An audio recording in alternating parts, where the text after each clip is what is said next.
So, I was thinking about this earlier this morning regarding the PlayStation VR 2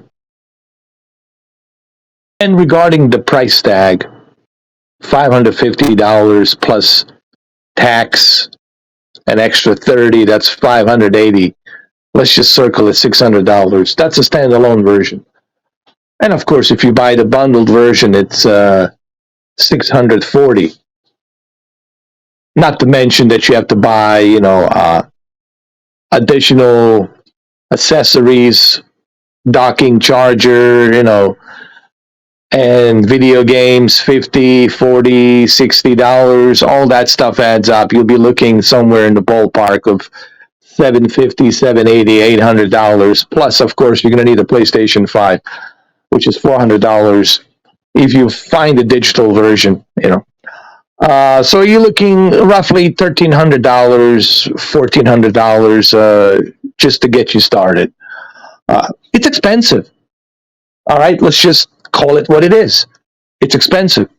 You can't deny that. No one can deny that.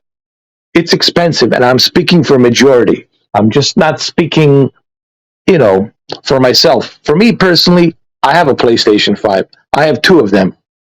So for me, that $600, not a big deal. But you see, I'm not being selfish. I'm not speaking for myself. I'm speaking for everybody out there. Okay, I'm not just riding that hype train like everybody else out there, just riding the hype train for the sake of fanboyism. I don't do that. Okay? For me personally, the price is right because it serves me right. But if I say that, then I'm being selfish. People are going to say, but what about the rest of us, due to the high inflation, high taxation, economy's not looking so good, $600, I'll have to think about that. I got responsibilities, right? I don't, but others do. They have kids, they have families, they have to, pay for the school, this and that, food, clothing, utilities, mortgages, cars, all that stuff adds up. Healthcare, health insurance, right? Let's think about that for a minute.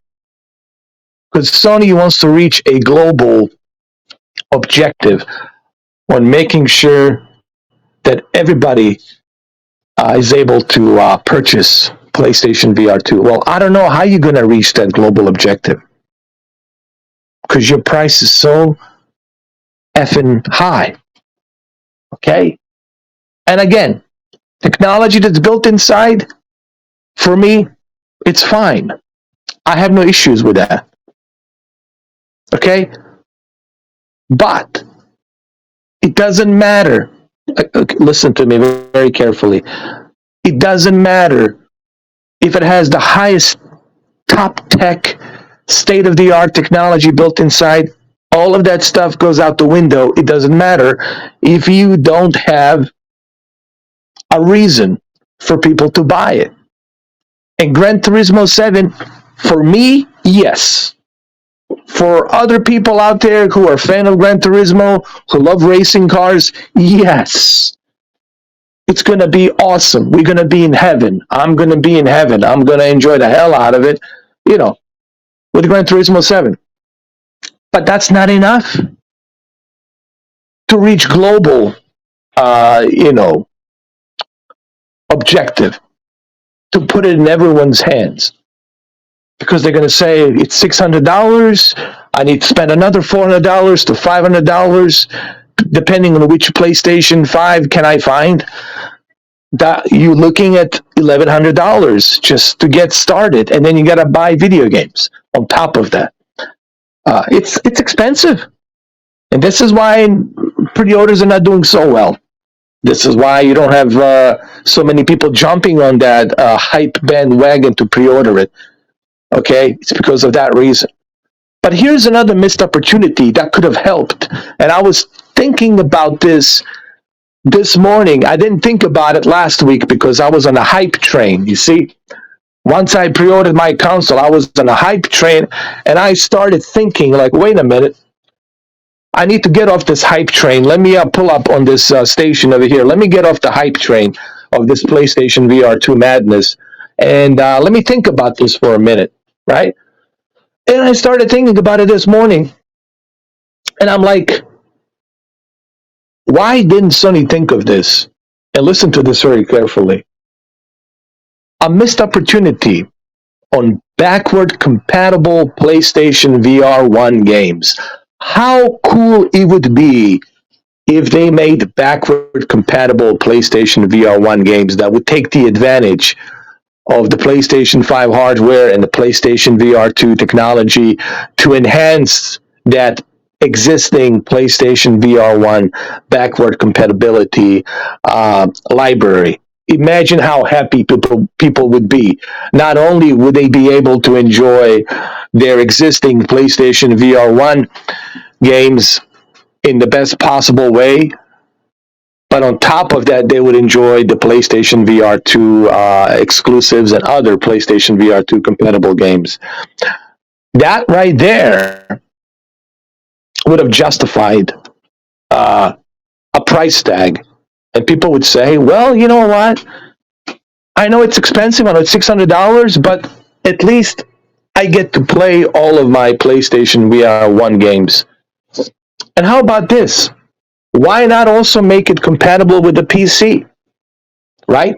Why not let PC owners use that technology that's built inside? How cool would that be? And they're going to say, well, wait a minute, this is only $600. I don't need to buy Meta Quest $1,500. I don't have to buy Valve Index. I can use this. Let's make it PC compatible. Now you're talking about totally justifying that price tag.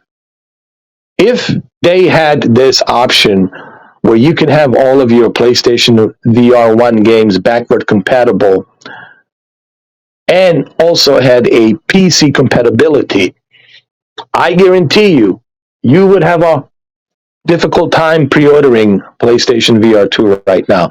Why? Because it would be sold out. You would have to go to StockX to buy it for like $1,200 or $1,300. It would be out of stock. You wouldn't be able to find one because people would say, whoa, wait a minute, this is great. Not only am I going to take advantage of my PlayStation 5 and enjoy the PlayStation VR 2 games, but at the same time, I get to enjoy the entire library of PlayStation VR 1 games to take the advantage of this PlayStation VR 2 technology. On top of being able to use it with my PC, my high-end PC. Now you're talking, oh my goodness, $600. Some would probably say, whoa, this is actually this is actually cheap. Some people might even say this is cheap, a cheap price. So I was thinking about this, and I don't know how you guys feel about this. I know how fanboys feel about it. Fanboys gonna, ride the hype train till the end. They don't care because they're fanboys. But me, I'm not a fanboy. I'm just somebody who wants the best possible deal. That's what I'm all about. I'm speaking for everybody. If I wanted to be selfish, I could just ride the hype train and say, ooh, PlayStation VR 2, the best thing ever. The best thing since sliced bread, or the best thing since pyramids, right? But I'm not going to do that because that would be a selfish thing to do. That would make me just another fanboy, another shill, another hack, shilling and lobbying for Sony. That's why I'm having difference of opinion. And again, I already pre-ordered my PlayStation VR 2. They're going to ship it to me between the 22nd and 28th. I might get it on the 25th, which would be what, Friday? I don't know. What I'm saying is this. Think about this for a minute. Why didn't Sony think of this? And Sony only has themselves to blame for this. And I can't believe that Jim Ryan didn't think. See, that's the thing about Jim Ryan. He's always thinking about the money. The guy is the businessman. I was right about him. He's just a businessman. He doesn't care about what's right for the gamers. What should I give back to the Sony gamers. You know, a hand that feeds me. I don't think he's a good CEO. He got lucky with the pandemic, and that helped him with the high demand of PlayStation 5, and he took advantage of that. But I don't think he's a good CEO, in my opinion, because he's only after the money. He's just another, you know, business asshole. That's what he is. Uh, so, what do you guys think? What are your thoughts on this? What are your opinions on this? Let me know what you think.